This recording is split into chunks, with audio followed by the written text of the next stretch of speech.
आपका स्वागत है। आज सुनिए मन्नू भंडारी की लिखी कहानी आते जाते यायावर। कभी सोचा भी नहीं था कि महज मजाक में कही हुई बात ऐसा मोड़ ले लेगी। मोड़, और इस शब्द पर मुझे खुद हंसी ही आने लगी। मेरी जिंदगी में अब न कोई उतार चढ़ाव आएगा, न मोड़। वह ऐसे ही रहेगी, सीधी, सहज और सपाट। हाँ, कभी कभी उस सपाट जिंदगी में एक दरार डालकर उसके पार बसी दुनिया को देखने के लिए ललच उठता है, पर जब जब ऐसा किया मन का बोझ बढ़ा ही है। फिर भी कल जो कुछ हुआ उसमें जीना अच्छा लग रहा है, खासकर इस आश्वासन के साथ। नहीं, आश्वासन नहीं। न जाने क्यों मुझे सही शब्द नहीं सूझ रहे हैं और मैं गलत शब्दों का ही प्रयोग करती जा रही हूं। आमंत्रण, या कहूं कि साग्रह मनोहार के साथ कि मैं आज भी मिलूं। ख्याल आया रमला सुनेगी तो हंसती हुई कहेगी, लगा लिया तुझे भी क्यों में, भाई कमाल है। रात 12 बज गए थे तो रमला ने पूछा नहीं था, एक तरह से आदेश सा देते हुए ही कहा था, नरेन, मिताली को छोड़ने का जिम्मा आपका, आप इसे छोड़ते हुए निकल जाइए। उसने कुछ ऐसे सहर्ष भाव से स्वीकृति दी मानो वह इसी बात की प्रतीक्षा कर रहा था। टैक्सी स्टैंड पर कई टैक्सियां खड़ी थीं, पर वह उधर नहीं बढ़ा। इस आदमी से काफी दूरी रखनी है और इसकी हर बात को केवल ऊपर से निकाल देना है। इस बात के प्रति बेहद चौकस होने के बावजूद आधी रात को उसके साथ पैदल चलने का ख्याल मुझे कहीं अच्छा लगा। चारों ओर निपट सन्नाटा था और सड़क के दोनों ओर दूर तक लैंप पोस्ट बाहें फैला फैलाकर रोशनी उड़ेल रहे थे। यहां 12 बजे ही कैसा सन्नाटा हो जाता है, विदेशों में तो 12 के बाद से ही असली जिंदगी शुरू होती है। और मुझे लगा कि अब यह लगातार विदेश की बातों से बोर करेगा। इस देश की लड़कियों पर रौब डालने के लिए कितना अच्छा हथियार है यह। पर ऐसा हुआ नहीं। वह फिर अपने बारे में बताने लगा, अपने शौक, अपनी महत्वाकांक्षाएं और खासकर अपनी यायावरी वृत्ति। लगता है मेरे भीतर एक जिप्सी बैठा है जो मुझे घुमाता है। पिछले 7 साल से मैं केवल घूम रहा हूं, भटक रहा हूं, नए नए स्थान, नए नए लोग। मुझे पता नहीं कहां जाकर अंत होगा, कब अंत होगा। वह जैसे बहकने लगा था। मुझे ख्याल आया इसने बहुत पी रखी है, केवल नीट। बल्कि जब रमला दरवाजे तक छोड़ने आई तो कहा भी था, आज आप बहुत पी गए हैं, ठीक से छोड़ तो देंगे ना मिता को। वह हंसा था, आप तो जानती ही हैं कि कितना भी पी लूं मुझ पर रंग नहीं चढ़ता। काला कंबल, रमला ने कहा था और हंस पड़ी थी। बातों ने नीचे छिपे अर्थ में समझ रही थी, फिर भी अनजान बनी खड़ी रही। पर क्षण भर के लिए तीव्र आकांक्षा का एक झोंका ऊपर से नीचे तक जैसे चीरता हुआ निकल आया। एक बार मैं भी रंग चढ़ाने की कोशिश करके देखूं, और कुछ नहीं, केवल चैलेंज की तरह। सचमुच अब बातें या तो चैलेंज के रूप में आती हैं या बदली लेने की क्रूर भावना के साथ। रमना, डूबना, ये सारे शब्द तो जैसे एक एक करके निरर्थक होते चले गए। जानती हैं, यूनिवर्सिटी की इन सड़कों पर मैं कितना घूमा हूं, जिंदगी के कितने दिन इन पर गुजारे हैं। तो उसी के स्वर में स्वर मिलाकर बोली, और जाने किन किन के साथ। वह हंस पड़ा। लगता है रमला ने मेरे बारे में बहुत कुछ उलटा सीधा बता रखा है आपको। मैं हल्के से मुस्कराई। सचमुच रमला ने इतना कुछ बता रखा था उसके बारे में कि बिना किसी विशेष परिचय के भी वह मुझे अपरिचित नहीं लग रहा था। धीरे से बोली, कुछ गलत तो नहीं बताया ना। वह फिर हंस पड़ा। कभी कभी सोचता हूं, आदमी अपने भीतर कितना कुछ समेटे होता है वह खुद नहीं जानता, और एक बंधी बधाई लीक पर चलकर मर जाता है, बिना अपने को जाने, बिना अपने को समझे। What A PT. बिना उसकी ओर देखे ही मैंने जान लिया कि स्वर की तरह उसके चेहरे पर भी एक हिकारत भरी दया फैल गई होगी। पर मैं एकाएक कटु हो आई। मन हुआ कहूं लीक तोड़ना, संस्कारों से मुक्त होना, इन सारे मुहावरों का चारा डालने के लिए कैसी खूबसूरती से प्रयोग किया जाता है आजकल। पर कहा केवल एक निहायत ही पिटा पिटाया वाक्य, लीक तोड़कर ही आदमी क्या बहुत कुछ पा लेता है। मैं जानती थी वह क्या उत्तर देगा, फिर भी उसके मुंह से सुनने का मोह हो आया। अच्छा, आप ऐसा नहीं मानती कि हम जितनी तरह की जिंदगी जीते हैं, जितने संपर्क और संबंध बनाते हैं, उनसे हमारे व्यक्तित्व के उतने ही पहलू उभर कर आते हैं। नई नई जगह देखना, नए नए लोगों से मिलना, उनके निकट होना, उनको अपने निकट लाना, और खुद ब खुद भीतर एक नई दुनिया खुलती चलती है। तब एक मुग्ध विस्मय के हाथ हम देखते हैं, अरे यह सब भी हमारे भीतर था। मैं बड़े तटस्थ और कुछ ऐसे चौकन्ने भाव से उसकी बात सुनती रही मानो यह सब पहली बार सुन रही हो। हालांकि रमला यह सब मुझे बता चुकी थी।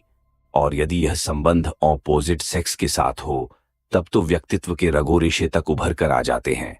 और उसने एक निःसंकोच सीधी नजर मेरे चेहरे पर टिका दी, जिस पर अपनी बात का समर्थन करवाने का साग्रह अनुरोध हुआ था। तो ये अब मुझ पर ही चालू हुए। पर लगा आदमी दिलचस्प भी है और औरों से भिन्न भी। सब लोग ऐसे मौकों पर बात करते हैं तुमसे, जैसे जो हो बस तुम ही हो, बाकी दुनिया बेकार। इसने बात दुनिया से शुरू की है, अब शायद तुम पर आएगा, धीरे धीरे सीढ़ी दर सीढ़ी। नवीनता का भी तो अपना एक आकर्षण होता है। सचमुच आदमी तेज है और किसी को भी फंसाने के सारे हथकंडों से लैस। फिर भी बात करने का नाटकीय अंदाज मन को भाया। रह रहकर कंधों का उचकना, हथेलियों का हवा में फैलना सुकुड़ना और पल पल चेहरे की बदलती मुद्राएं। अमेरिकी लटका एकाएक ही मन में उभरा। ये अदाएं ही तो हैं संपर्क संबंध बनाने का सबसे सशक्त साधन होती होंगी। भीतर ही भीतर कहीं हंसी उमड़ने लगी। रमला ने इस नाटकीय अंदाज की हूबहू नकल करते हुए यही सब बातें बताई थीं और फिर हंसते हुए कहा था, बोलो, मिला दें तुम्हें नरेन से। तुम भी उसके व्यक्तित्व का एक पहलू उजागर कर दो या अपना करवा लो। भीतर ही भीतर मन में कुछ कुलबुलाने लगा। मैंने बड़ी ही तौलती सी नजर से एक बार उसे देखा। सारी बात रमल्ला को सुनाने के लिए एक मजाक बनकर रह जाती यदि फाटक पर विदा लेते समय वह यह नहीं कहता, कल शाम को आप क्या कर रही हैं, खाली हों तो मिलें। एक क्षण को हाना किए बिना मैं असमंजस में खड़ी रही। तभी सुना वह हंसते हुए कह रहा था, आप बहुत गालियां दे रही होंगी मुझे। आज आपको भी थोड़ी सी पिला देने का पाप कहिए या पुण्य मुझसे हो ही गया। हमेशा याद रखिएगा कि आपके कुछ दायरों में से एक दायरा मैंने भी तोड़ा। अंतिम बात ने एकाएक ही जैसे मुझे कहीं बहुत भीतर गहरे में धकेल दिया। मैं सुन्न हो गई। ख्याल ही नहीं रहा कि उसे कुछ जवाब देना है, पर वह खुद ही बोला, कल फोन करके मैं खुद तय कर लूंगा। और हाथ हिलाकर मुड़ गया। मैं जहां की तहां खड़ी रह गई। मन की न जाने कौन सी अदृश्य परतों के नीचे दबा एक वाक्य पूरे दृश्य को साथ उभर आया। अपने शरीर से अलग करते हुए उसने कहा था, आज तुम्हें एक अंधेरे कुएं से निकालकर खुली फैली दुनिया में ले आया हूं। अब जानोगी कि जीना क्या होता है। तब वह पुलकित होने के साथ साथ भीतर तक कृतज्ञा भी हो आई थी और बहुत दिनों बाद कहा था, खींच कर लाना मेरा काम था। अब इस खुली दुनिया में चलना और अपना रास्ता तलाश करना तुम्हारा काम है। क्योंकि अपने साथ चलने के लिए उसने एक लिपि पुती बड़ी सी बिंदी लगाने वाली गुड़िया जैसी लड़की चुन ली थी। एक बार परिचय भी करवाया था।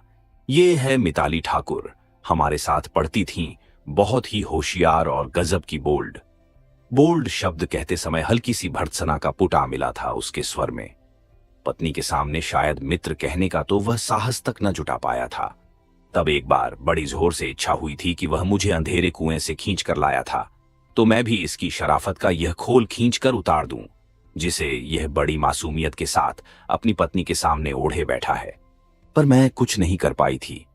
बस भीतर ही भीतर उफनते झर को चुपचाप पीती रही थी और आंखों से उमड़ते आंसुओं को जबरन पीछे ठेलती रही थी।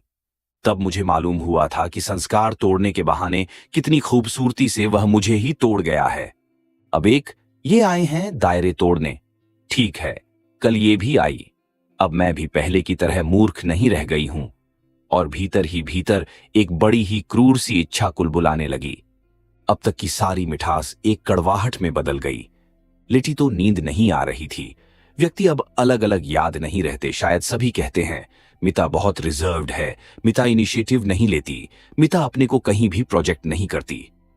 तो भीतर ही भीतर सबको धोखा देने का, छलने का एक क्रूर संतोष मन में जगाता है। तुम कभी जान नहीं सकते कि मिता भीतर से क्या है। मिता ने तो सब कुछ किया है, आज भी कर सकती है, पर बर्दाश्त होगा तुमसे। तब तुम ही सबसे पहले थू थी करते हुए हिकारत भरे प्रहार करोगे और अपने अपने दड़बों में लौट जाओगे। नहीं, मैंने तो बहुत पहले ही तय कर लिया था कि अब मैं कुछ नहीं करूंगी, अपने को वापस दायरे में समेट लूंगी। इस निर्णय के साथ ही मैंने वह शहर ही नहीं छोड़ा था, अपना अतीत भी छोड़ दिया था। एक बार बाहर आकर भीतर की ओर लौटने की यातना भीतर से बाहर की ओर आने की यातना से कितनी ज्यादा है, यह भी मैंने तभी जाना था। बाहर आने में कितनी उमंग, कितना उत्साह था, और भीतर लौटने में कितनी निराशा, कितनी टूटन। फिर भी एक अदृश्य संकल्प मेरे मन में धीरे धीरे आकर लेने लगा। ठीक समय पर वह आ गया। कमरा वैसा ही पड़ा है। एक बार भी मैंने उसे सजाने संवारने का प्रयत्न नहीं किया। मैं अपनी हर बात उसे दिखा देना चाहती हूं कि मैं उसे जरा भी महत्व नहीं दे रही हूं, न उसके इस प्रकार चले आने को कुछ विशेष समझ रही हूं।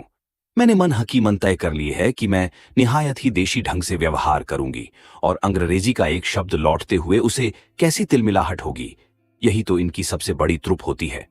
उस काल्पनिक तिलमिलाहट से मुझे भीतर ही भीतर एक संतोष मिलने लगा, और जब सारी स्थिति बर्दाश्त के बाहर हो गई तो हम लोगों ने उस संबंध को नकार कर नए सिरे से अपने अपने व्यक्तित्व को स्वीकार किया। बताइए जरा, आदमी सिवाय एक औरत के पति के और कुछ रह ही नहीं जाए, यह भी कोई जिंदगी हुई भला? वह अपनी अमेरिकी पत्नी से अलग होने की बात बता रहा था, पर किसी बहुत ही आत्मीय या नाजुक के टूटने की हल्की से हल्की व्यथा भी उसके चेहरे पर नहीं थी। तोड़ना क्या इतना आसान भी हो सकता है?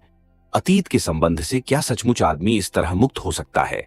पर जो जुड़ता ही नहीं, उसके लिए टूटने की अहमियत ही क्या होती होगी भला? फिर भी अतीत की किसी भी छाया या व्यथा से इसका यूं मुक्त होना मुझे अच्छा लग रहा है। खाली स्लेट पर ही तो रंग अच्छा चढ़ता है। एकाएक मन में उभरा, और जैसे मैं भीतर ही भीतर अपने एक एक कदम के लिए सतर्क और चौकन्नी हो गई। वह लगातार कुछ न कुछ बोले जा रहा था, और मैं विस्मित सी यह सोच रही थी, आदमी इस तरह उड़ेल पाए तो मन का कितना बोझ छूट जाए, कितना हल्का हो जाए। इसका मुझसे परिचय ही कितना है भला? फिर भी कैसे विश्वास में लेकर सब कुछ बताया जा रहा है, मानो मैं कोई बहुत ही घनिष्ठ होऊं। इसकी अंतरंग अनायास इस शब्द का यूं मन में आ जाना मुझे अच्छा लगा। क्या इसके मन में भी इस समय मुझे लेकर कोई ऐसा ही भाव नहीं होगा? बस यही अनुकूल अवसर है, मुझे चूकना नहीं चाहिए। स्वर को बहुत ही मुलायम बनाकर मैंने पूछा, अच्छा एक बात बताइए, लगातार यूं घूम घूम कर भटक भटक कर आप थक नहीं जाते? उसने एक भेदती सी नजर से मुझे देखा, जैसे इस प्रश्न के पीछे का मकसद जानना चाहता हो। मैं भीतर तक सिहर उठी, मानो चोरी करती हुई पकड़ी गई हो। पर नहीं, उसका ध्यान शायद उधर था ही नहीं। वह बड़े ही सहज स्वर में बोला, सचमुच कभी कभी थक जाता हूं। लगता है जैसे अपने से ही हार रहा हूं। यहां से वहां, वहां से कहीं और, निरुद्देश्य और निरर्थक। और तब मन करता है कि इस भटकन को समाप्त कर दूं, किसी एक के साथ एक जगह बैठकर जिंदगी जीऊं, सुरक्षित और बंधी हुई। और उसने बड़े हारे थके भाव से सिर कुर्सी की पीठ पर टिका दिया, मानो सचमुच वह घूम घूम कर भटक भटक कर एकदम निढाल हो गया हो। छत की ओर एकटक देखते हुए होठों को गोल बनाकर वह धीरे धीरे धुएं के छल्ले उड़ाने लगा। रेशमी धुएं के वृत्त बड़े हो होकर उसके ही चारों ओर फैलते लिपटते चले गए। धुएं के उस झीने से आवरण के पीछे उसका चेहरा मुझे बड़ा कातर और दयनीय सा लगने लगा, कुछ इतना ज्यादा कि मुझे तरस सा आने लगा। कहीं ये अनेक अनेक संबंध बनने बिगड़ने के किस्से मन ग्रंथ तो नहीं है? आजकल इन सब का बखान करना भी तो आधुनिक फैशन में से एक है। किसी भी लड़की के लिए अनेक प्रेम प्रसंगों में लिप्त आदमी आजकल ज्यादा आकर्षण का कारण होता है, एक जीता जागता और ललकारता हुआ चैलेंज। पर 6 महीने भी एक जगह बैठ लूं तो दम घुटने लगता है। भीतर का जिप्सी कोड़े मार मार कर मुझे ढकेलने लगता है, और फिर यात्रा शुरू। कभी आप आगे के बारे में सोचते हैं जैसे 10 साल बाद की बात, जब न इस तरह घूमना संभव होगा और न कोई दो बात करने पूछने वाला रह जाएगा। शायद तब किसी के पास इतना समय भी नहीं होगा कि 1 मिनट आपके लिए थम ही जाए। मैं उसे आतंकित कर देना चाहती हूं। वह जान ले कि ऐसे जिंदगी का एक पहलू यह भी है। कभी कभी ख्याल जरूर आता है, पर आगे के बारे में मैं ज्यादा सोच नहीं पाता। क्यों? क्या बूढ़े हो गए? आगे से मुंह मोड़कर पीछे देखना तो बूढ़ों का काम है। वह खिलखिलाकर हंसने लगा। मुझे हर बार ऐसा लगता है मानो मेरी सारी सतर्कता के बावजूद वह मेरे भीतर उठने बैठने वाले हर भाव को पढ़ रहा है। मुझे अजीब सी बेचैनी होने लगी। नहीं, मैं पीछे भी नहीं देखता, केवल सामने देखता हूं, और शायद वह यूथ की निशानी है। वार खाली जाने की झल्लाहट जरूर मेरे मुंह पर आ गई होगी। मैं चाहूं तो भी यह भटकन समाप्त नहीं होगी। आखिर उसने शाप भी तो बड़े सच्चे मन से दिया था। मेरी आंखों में प्रश्नवाचक भाव तैर आया तो फिर एक और प्रेम प्रसंग खुल पड़ा। यूनिवर्सिटी की सड़कें, हॉस्टल के बंधन, ये सारा माहौल उस प्रसंग के साथ भी जुड़े हुए थे। अमेरिकी पत्नी की अपेक्षा इस प्रसंग में प्रेम की ऊष्मा भी ज्यादा थी, और टूटने की व्यथा भी। एकाएक मुझे लगा ये मुझसे मिलने नहीं आया है, मेरे माध्यम से अपने अतीत के उस टुकड़े को दोहराने आया है। मेरा अहम बुरी तरह तिलमिला गया। मुझसे कोई भी मिले, ये मुझे मंजूर है, पर यूं मात्र माध्यम की तरह। उसका रोकना, उसका शाप, आज भी सब कुछ याद है। भावुकता की ये बातें करते समय उसकी सारी चुस्ती, सारी स्मार्टनेस जैसे गल गई और वह बड़ा दयनीय और बड़ा साधारण सा लगने लगा। अब वह कहाँ है? कुछ रुखाई से मैंने पूछा।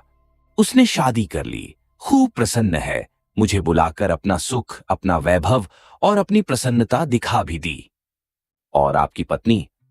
संबंध टूटने के साल भर बाद तक तो उससे संपर्क रहा था। उन दिनों वह अपने किसी अफेयर में व्यस्त थी। हो सकता है अब तक उसने शादी भी कर ली हो या किसी नए अफेयर में व्यस्त हो गई हो। मेरी तिलमिलाहट एक क्रूर आनंद में बदल गई। लगा जैसे मेरे भी सारे बदले इन औरतों ने चुका दिए। तो सब ओर से हारे पिटे ये यहां आए हैं मेरे दायरे तोड़ने, और मेरा मन इसके भीतर का सब कुछ जान लेने को अकुलाने लगा। ये सिर्फ एक नाटक है या कि इसके पीछे एक हारे हुए मन की कहीं टिक बैठने की आकांक्षा? पर कहीं से भी तो यह हारा पिटा नहीं लगता। क्या टूटे संबंध इसे कहीं से भी नहीं तोड़ते? क्या मन की टूटन से यूं असंपृक्त रहा जा सकता है? इस बार जाऊंगा तो जरूर मिलूंगा उससे। अब मिलना शायद अच्छा ही लगेगा। आप वापस कब जाएंगे? स्वर में आई उत्सुकता को भरसक दबाते हुए मैंने कुछ ऐसी लापरवाही से पूछा मानो इसके उत्तर से मेरा कोई संबंध ही न हो। परसों यहां से कलकत्ते जाऊंगा और वहां से फिर 15 को मास्को के लिए उड़ना है। एक क्षण को मैं जैसे हवा में लटक आई। लगा थोड़ी देर पहले जो दयनीयता और कातरता उसके चेहरे पर उभर आई थी वह मेरे चेहरे पर पुत गई है और वह बैठा वैसे ही हंस रहा है, सहज, मुक्त और निर्द्वंद्व। लगा मैं फिर छली गई हूं अपनी सारी सावधानी के बावजूद। एकाएक मन सुलगने लगा। तब ये यहां करने क्या आया है? किससे सुना सुनाकर मन हल्का करने के लिए मैं ही मिली थी इसे? घनिष्ठता क्या? बिना परिचय के भी जो किसी को अपना सब कुछ बता सकता है, उसके लिए तो माध्यम कोई भी हो सकता था। वह फिर चहकने लगा था। नई नई जगह, नए नए अनुभवों को पाने का कौतूहल भरा उत्साह उसके चेहरे पर थिरक रहा था। पर उसके बाद उसकी बातें, उसकी उपस्थिति, बात करने का उसका नाटकीय अंदाज, सब कुछ मेरे लिए निरर्थक हो उठा, स्वादहीन और बेमतलब। बल्कि उसका होना भर मुझे भारी लगने लगा। मन हुआ उठकर बुरी तरह झिड़क दूं, पर किस बात पर? आखिर उसने किया क्या है यही समझ नहीं आ रहा था। तुम हर संबंध में भविष्य की संभावना खोजती हो, इसीलिए वर्तमान को भी नहीं भोग पाती। एक बार मृणाल दी के पति ने कहा था तो लड़ने लड़ने को मन हो आया था। जब भी मैं वहां जाती हूं तो बड़े दुलार से मेरे हाथ अपनी दोनों हथेलियों में लेकर सहलाएंगे, बांह दबाएंगे। जरा सा इशारा करूं तो मृणाल दी से छिपकर कॉफी पिलाने भी ले जाएंगे। कई बार ऐसा संकेत कर चुके हैं। कुछ और डील दूं तो और भी आगे बढ़ सकते हैं, पर उसी सीमा तक जहां किसी चीज का रिस्क न लेना पड़े। उनका सब कुछ सहज और सुरक्षित रहे। वे जानते हैं कि उन्हें सिर्फ पाना ही है, जो भी मिल जाए, खोना तो कुछ है नहीं। और मैं भी जानती हूं कि मुझे पाना कुछ नहीं है। आधुनिकता के नाम पर कैसी कैसी सूडरी ये लोग झाड़ते हैं। मैं पत्र लिखूए नगा तो जवाब देंगी ना? नहीं, हमें नहीं आता पत्र वत्र लिखना, खीज भरे स्वर में मैंने कहा। एक ये ही तो रह गए हैं पत्र लिखने के लिए। इस आदमी के लिए व्यक्तियों और संबंधों का महत्व ही क्या है, सिवाय इसके कि एक किस्सा सुनाने को मिल जाए उसमें से। अब विदेश में किसी औरत के साथ शराब पीते हुए या कौन जाने किसी की बगल में लेटे लेटे सुनाएंगे। हिंदुस्तान की लड़कियां यहां की तरह नहीं होती, न जाने कितने संस्कारों में बंधी, दायरों में घिरी। उस समय भी मेरा नाम इसकी जीभ पर भले ही हो, मैं इसके दिमाग में कहीं नहीं होंगी। बस कुछ न कुछ निरंतर बोलते जाने की हविस से ही वह बोलता चला जाएगा। अच्छा, पत्र लिखना नहीं आता तो खाली कागज ही भेज दीजिए, मैं उसी से सब समझ लूंगा। जाते जाते कैसे लटके बघार रहा है, फिल्मी डायलॉग। अब सचमुच मेरा धैर्य जवाब देने लगा था और मन हो रहा था मैं सामने बैठे इस आदमी को फटकार दूं। तभी चपरासी ने आकर जैसे मेरा उद्धार कर दिया। मैंने बताया 8 बजे के बाद यहां पुरुष कमरे में नहीं रह सकते, प्राध्यापिकाओं के लिए भी इतने बंधन। और वह हंसने लगा तो मैं भीतर ही भीतर बुरी तरह कुढ़ गई। हाँ, और नहीं तो क्या, ये अमेरिका नहीं है। मन ही मन कहा, अमेरिका की दुम कहीं कहां। मैं एक क्षण को भी यह नहीं बताना चाहती थी कि परसों ही उसके जाने की बात सुनकर मैं विचलित हो गई हूं, या कि उसे लेकर बड़े सहज कदमों में मैं उसके साथ नीचे फाटक तक गई। यहां कोई खाली टैक्सी नहीं मिलेगी। मेरा इतना कह देने के बावजूद वह टैक्सी की प्रतीक्षा का बहाना लेकर खड़ा बातें करने लगा। मान लीजिए कभी एक दिन आपके दरवाजे पर खटखट हो, आप खोलें और देखें कि मैं खड़ा हूं तो कैसा लगेगा? खाक धूल लगेगा। क्यों अब भी नाटक किए जा रहे हो? क्या मतलब है इन सब बातों का? कहने को मैं भी कह दूं, दरवाजा खुले और आप देखें कि कोई और चेहरा झांक कर बता रहा है कि मिताली तो शादी करके चली गई, तो आपको कैसा लगेगा? फिर ख्याल आया, इसे लगना ही क्या है, उसी के साथ बैठ जाएगा और मेरा किस्सा ऐसी आत्मीयता के साथ बताएगा जैसे वह कोई इसकी अंतरंग हो। पर मैंने कुछ भी नहीं कहा, बस गुमसुम खड़ी रही। लगता है टैक्सी तो यहां मिलेगी नहीं, मुझे मेन रोड तक जाना होगा।